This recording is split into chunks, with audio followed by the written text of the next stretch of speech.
I want to know one thing. Who would stay if they believed I wasn't blood? Call it curiosity, call it cruelty, call it whatever you like. I called it an experiment because experiments are clean and precise, and I needed a word that made my plan sound less monstrous in my head. The truth was simpler and uglier. 31 years of being second place in my own family had turned into a dull, constant ache. I was always the one who fixed things, who paid hospital bills, who showed up at funerals. I was the one who was never the first choice. My name is Alex. My brother is Mark.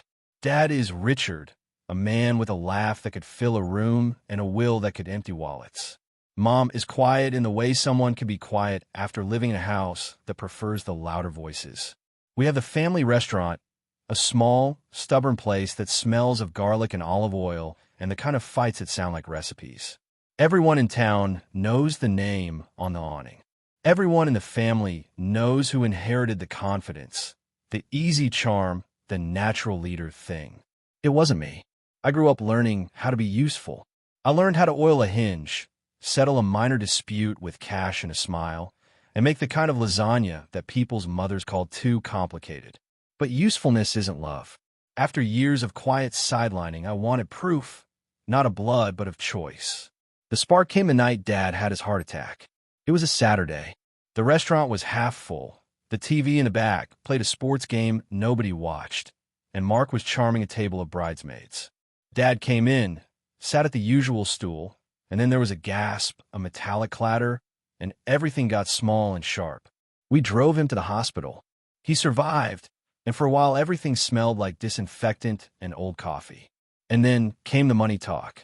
Not in exalted terms. No lawyer with a briefcase. Just a small, practical drama. Dad was terrified of leaving Mark everything and being accused of favoritism. He asked Mom to look into a medical file, hereditary conditions, paternity quirks, whatever.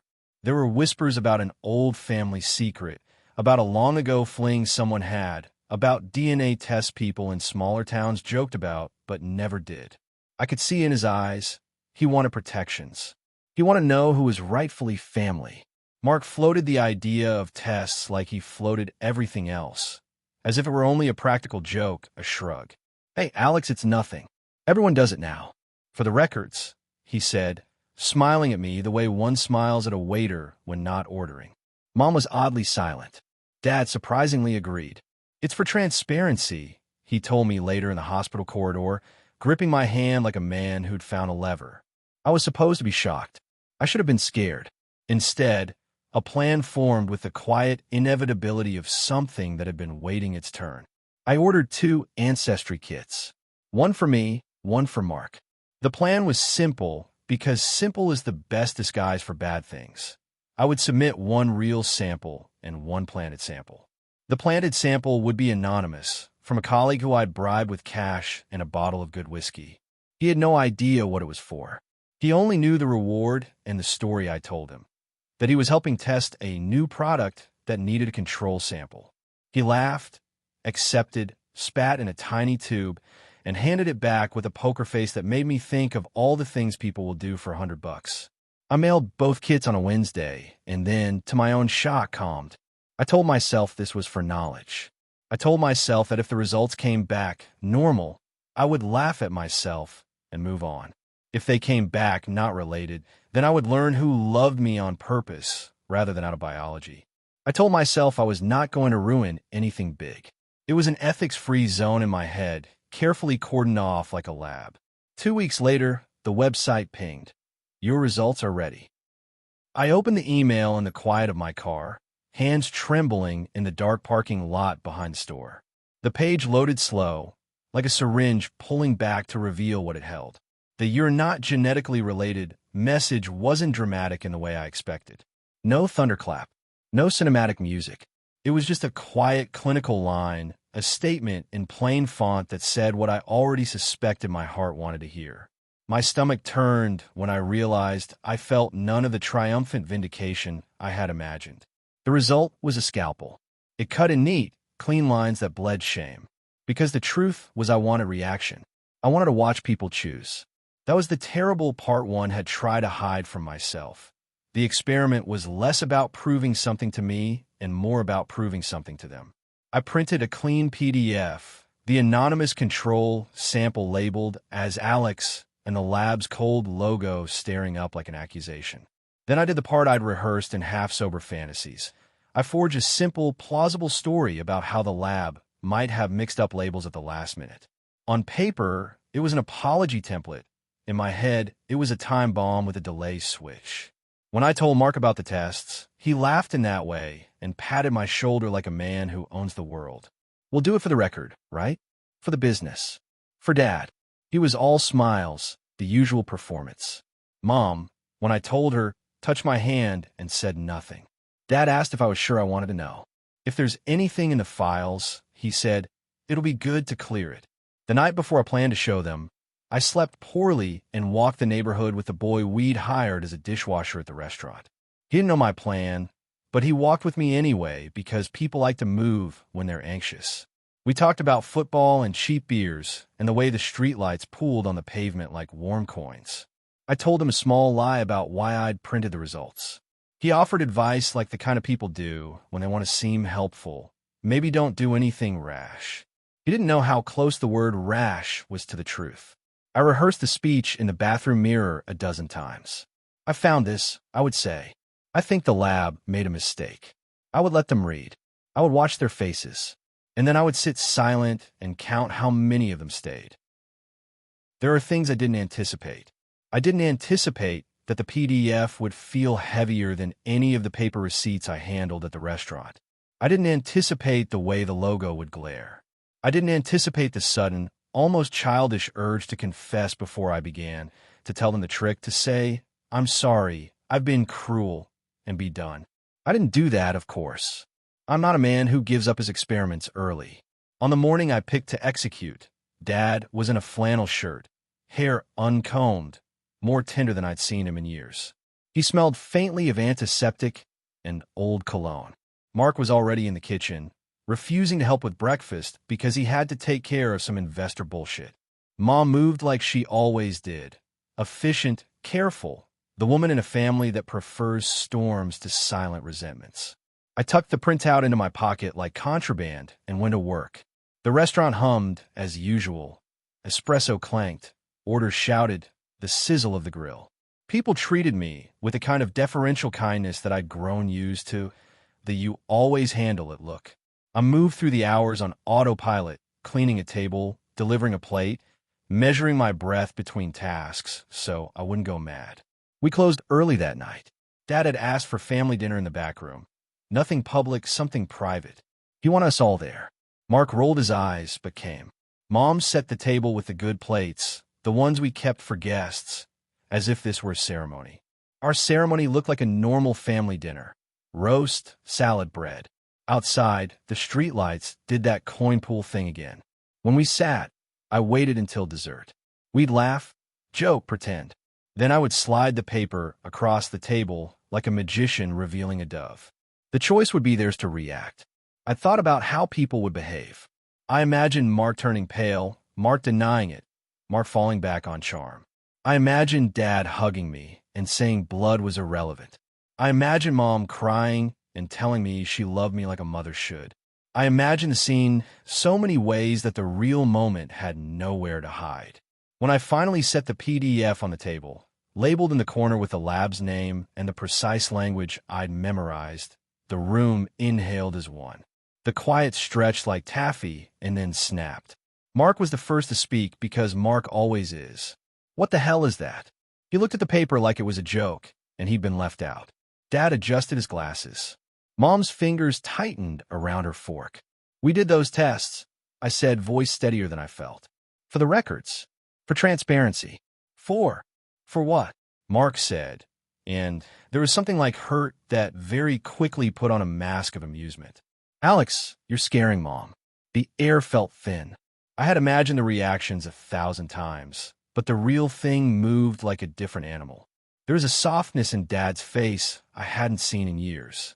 There was a glance between Mom and him that felt like a secret. I think there was a lab mix-up, I said. Maybe they matched the wrong samples. Look, it says. Mark snatched at the paper and read it aloud. The clinical line that said, No close genetic relationship detected. He laughed at first, like someone reading a bad joke. Then he went white. Not the dramatic movie white, more like a bloom of pale numbness. Is this serious? Mom asked. Dad looked at me like I'd handed him a live grenade and was curious to see who would burn. Alex, he said, quieter than I'd ever heard his voice. Did you do this? I wanted to confess then. I wanted to tear off the bandage and let the wound breathe. But the experiment had teeth, and I was the one who had bitten down. No, I said. I found this. The lab might have made a mistake. We should check. The lie was dressed silly, practical. I watched them assemble their reactions like a jury. Mark with disbelief, Dad with a cautious, brittle hope that maybe this would be fixed, Mom with the kind of worry that settles over people who are always the peacemakers. We agreed to call the lab in the morning. We agreed to be calm. We agreed to everything that people agree to before truth unfolds. But the papers sat on the table like an uninvited guest, and under the warm glow of the pendant light, it looked ridiculous and monstrous at once. What I hadn't understood at the start, and what I felt in the marrow of my bones now, was this: the experiment had stopped being about biology or legalities. It had become a mirror. I had handed my family a false reflection of me and told them to react. And in their faces, in the way Mark's eyes narrowed and Dad's jaw clenched, I saw something I'd been avoiding my whole life. I saw hunger. That night, I slept on the couch in the back room of the restaurant because the house felt too full of things that could hurt me. I woke at 3 a.m. with the taste of metal in my mouth and the image of the paper in my head. I had wanted to know who would stay. I had not wanted to know how much people might prefer the idea of blood to the reality of decades of loyalty. In the morning, the lab would tell us it was a mistake. That was the plan. That was the lie that would save us all. Or so I told myself. I had no idea, not then, that once the sequence of events I'd started moved past a certain point, it would not stop at anything as small as an apology. I had started something I could not control. I told myself I'd keep watching, that I'd be ethical with my cruelty. I kept thinking of the boy who'd given me his saliva for a joke and the way he'd shrug at the cash. I kept thinking of how people will trade pieces of themselves for small comforts, without a second thought. I had wanted to know who loved me. I had prepared to be hurt. I had not prepared to be the thing that hurt them back. I told myself the morning after the dinner that I would be calm, that I would call the lab, and that a competent human on their end would apologize for whatever cosmic clerical error had placed a sterile, anonymous saliva sample under my name. I pictured them mistaking vials like someone mistaking sugar for salt. I pictured the gray-suited technician saying, "Yes, terrible, here's the corrected PDF," and life going back to the rhythm of orders and receipts. Reality, of course, is messier than metaphors. We call the lab. A woman with a patient voice and a name tag that might as well have read bureaucracy told us they were rerunning a few samples due to a processing anomaly. She promised follow-up. It was the exact sentence lawyers use before they get to the part where they charge more. I felt small and relieved in equal measure. The promised rerun was enough to make Mark grin like a man who'd smelled opportunity. Mark walked different the next few days. His charm became sharper, almost weaponized. He started showing up earlier, staying later, helping with inventory. He stood at tables and leaned into potential investors like a man who'd been promoted in his head. When customers complimented the sauce, he took the credit, the way people take trophies they don't rightly own. He cleared out drawers of old invoices with a briskness that smelled like intent. Dad watched this all with a kind of stunned distance. The heart attack had left him smaller, like someone who'd had a corner clipped off. He trusted Mark the way a man trusts the rising sun, automatic, unquestioned. There was a softness under his confusion now, a vulnerability that made negotiations feel less like business and more like triage. At one point he told me, quietly, that he wanted everything to be fair, and I understood that fear better than I wanted to. Fairness sounded like a safe harbor to him. To me, fairness had always meant being seen. Mom slipped into a role I recognized as my old one. Mediator, silent knitter of edges, smoothing conversations that might otherwise tear us. She didn't scold. She didn't shout. She made coffee and tried to make jokes about family reality shows. But when she thought no one watched, she'd look at me differently, like a woman who'd found a hairline crack in glass and was trying to decide whether to pry it open. Word leaked faster than I expected. Someone in the restaurant staff, a nervous busboy who liked to gossip, overheard Mark and a supplier talking about clarifying ownership because we have to be sure where the capital goes. He mentioned it to a friend who mentioned it to a friend who mentioned it to the woman who waters the plants across the street and knows everybody's business. By the end of the week, there were quiet looks at tables and a few customers asking, sotto voce, whether the family bit in the menu was still accurate. That is the small cruelty of community. It stitches stories fast. 2 days later, a local food blogger, probably too bored and too eager for content, asked Dad innocently at the counter if everything was okay at home. I watched Dad answer with a crooked smile and a shake of his head, the way people smile when their insides are rearranging themselves. The board of the small company that handled the restaurant's payroll asked for a meeting. The bank called. An old family friend with a law degree and a soft face asked to drop by for advice. Mark used the word restructure like a man with a plan, and people nodded as if the word were a lit candle that would melt the problem away. I could feel my role in all of this like a heat beneath the skin. I was the fire starter who'd wanted to watch how the house burned. The problem with that metaphor is that fire doesn't just consume. It changes the chemistry of everything it touches. The restaurant's ledger, our family name, the friendly jokes at the bar, all of it started to taste different. I watched Mark move like a predator that believed in inevitabilities. He started drafting a list of improvements and changes, and when he described them, he never used we. He used I. It was small. It was enormous. One afternoon, I confronted him in the walk-in fridge, because sometimes life demands that you say cruel things in cold places. You're acting like this is a lever you can pull, I said, breath fogging the glass. The hum of the compressor sounded like a timer. Mark leaned against the case and wiped his hands on his jeans. I'm trying to do what's best for the business, Alex. You know that. Is that what this is? I asked. Or is this about control? About the story you tell yourself when you look at the world? He blinked. For a moment, something passed across his face I couldn't pin down. Annoyance, amusement, an almost affectionate indifference. You always took things personally, he said. Dad needs stability. People ask questions. Investors ask questions. I'm giving them answers. You're giving them opportunities, I said. You're carving me out of the picture. You were never carved in, he said quite softly. You made yourself useful, Alex. That's different. That last line landed like a slap. Useful had been both my title and my prison. Useful didn't get invited to own. Useful didn't have signature authority. Useful paid tuition for others and cleared the dishes afterwards. The word held decades of unpaid labor. After that, nights became worse. I started to dream about the PDF lying on the table and the way people read it like scripture. I started seeing people I knew in crowd shots on television and imagining their faces split open by revelation. I stopped sleeping well. I stopped answering my phone before noon.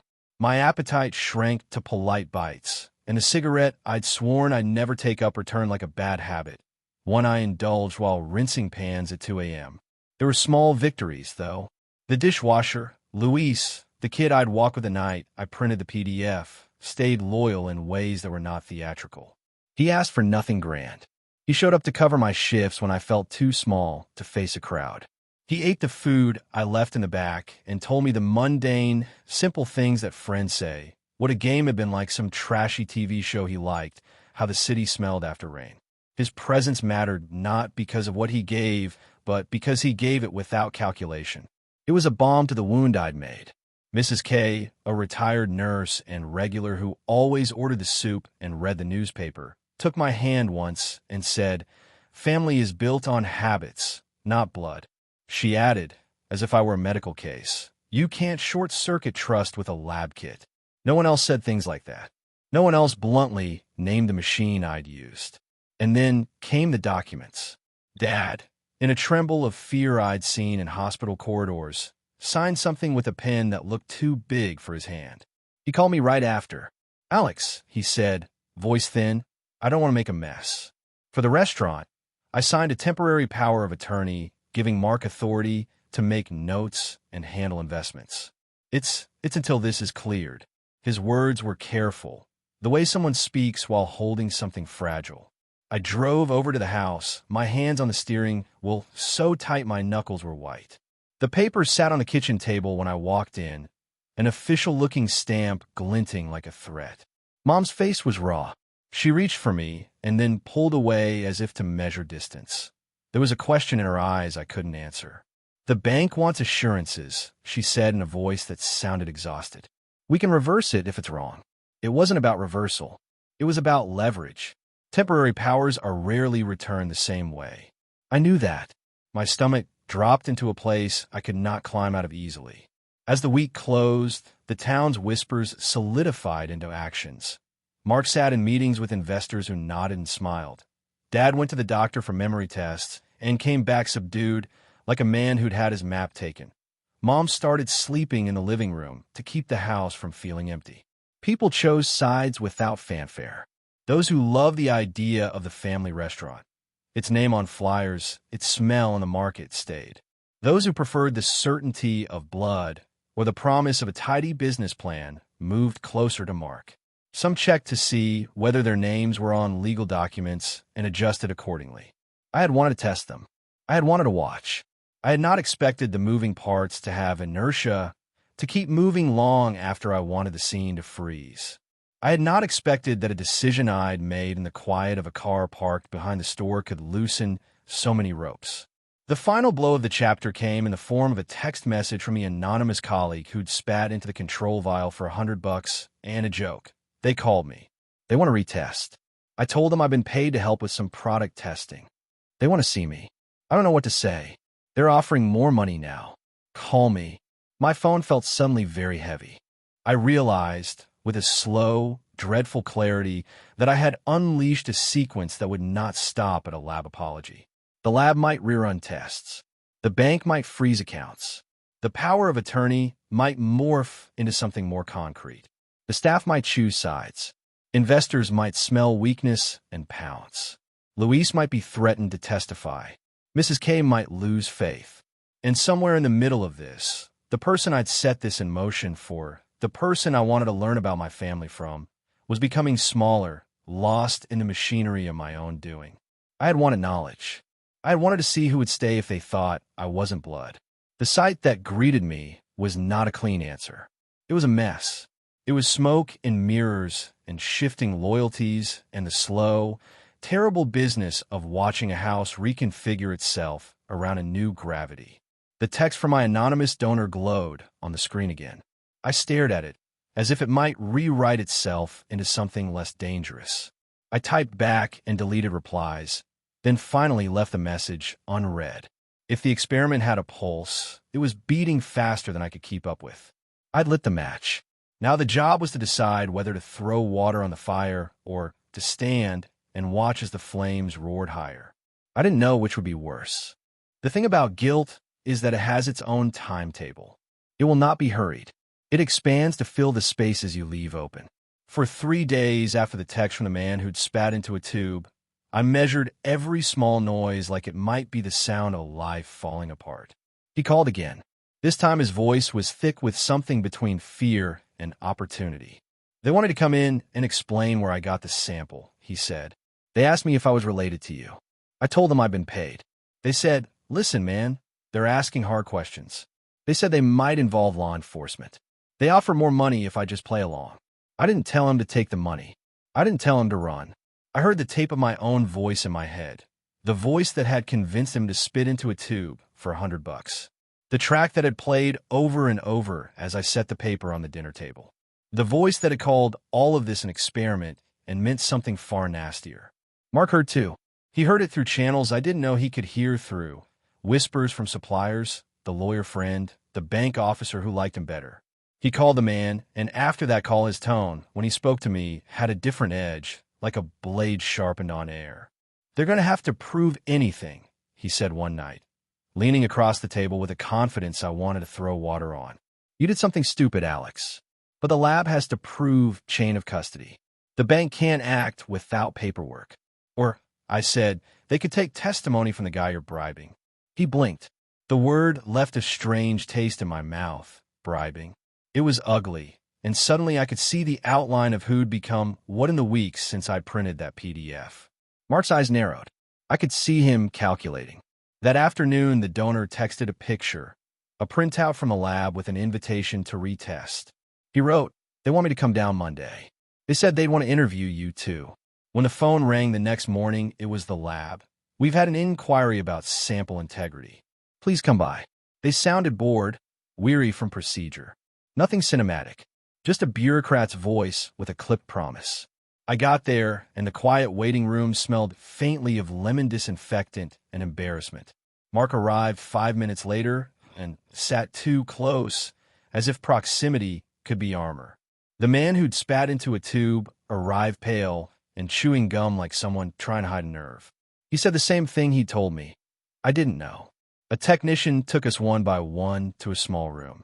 There were forms and signatures in the soft blue light of a monitor. The scientist was careful with words like contamination and anomaly.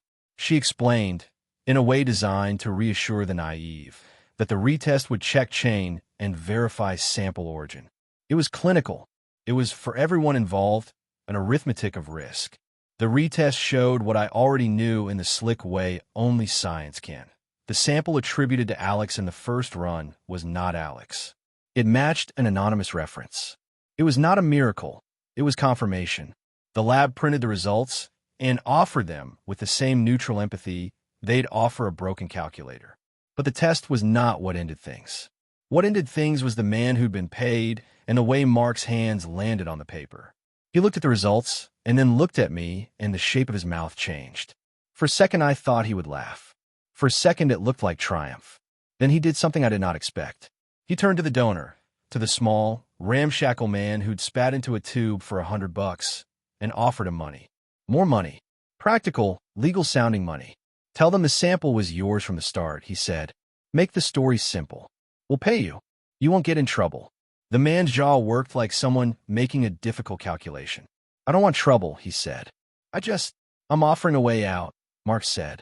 His voice was smooth, a salesman's. "You take this, you sign a statement. Everyone stops asking questions. We all move on." Something inside me split. It was not the split of melodrama. It was the split of consequence. There were 3 people in the room that morning. A man trying to cover his tracks, a man who'd paid someone to help him, and me, the one who'd started the mess. The donor looked at me then, and I could see it clearly in his face. Not contempt, not love, just a ledger being tallied. He'd been offered $100, and then $200, and now a figure that could change the story of his week. He was tired. He said quietly, "I can't." I told him how I got it. "I'll go." He turned away from Mark's money and toward the lab tech. He chose the truth for reasons that were not heroic. They were practical. He wanted his headache to end. Mark's face went hard. He left the lab with the donor's head down and a phone glued to his ear. That night, he called every investor and the bank again and again. He did not stop talking until the investors had promised to wait. He did not stop until the bank had asked for an audit.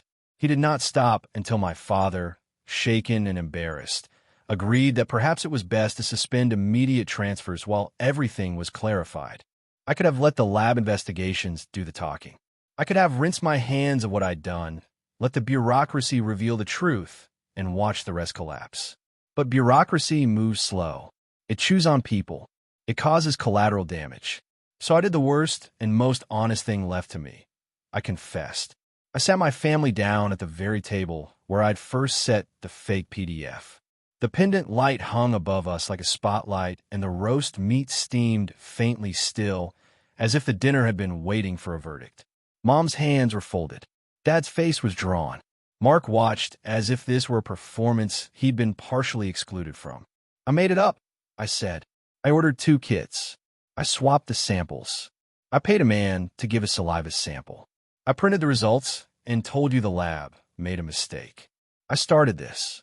The confession did not land like any apology I'd rehearsed. There was no cinematic absolution. Mark's face contorted in 100 small ways. Shock, anger, then something like fear. Dad's eyes filled with a slow, terrible disappointment that is different from anger because it is older. Mom's hands found mine and squeezed, not in forgiveness, but in the instinctive way people reach for ballast. "You don't get to do that," Dad said finally, voice thick. "You don't get to invent wounds and then watch us bleed to see who cares." "No," I said. "I don't.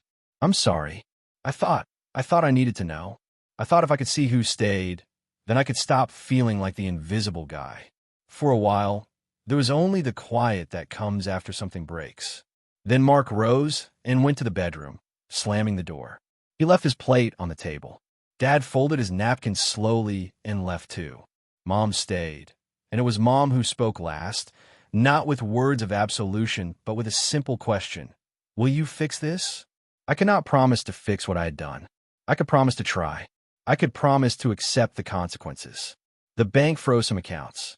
The investors demanded more oversight.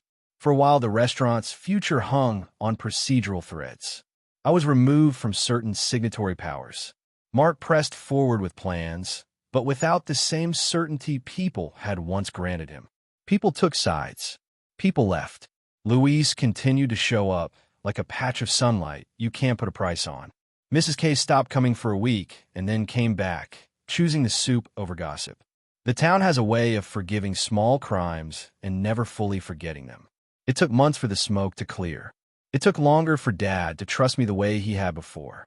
There were legal questions, and there were angry conversations at every family dinner for a long time. There were also, quietly, small acts of repair. Mom making an extra plate on Sundays and leaving it cold in the fridge when I was late. Louise covering a shift without fanfare. Mrs. K bringing me an extra bowl of soup and telling me, people are more complicated than their worst choice. In the end, I learned something I should have known at the start.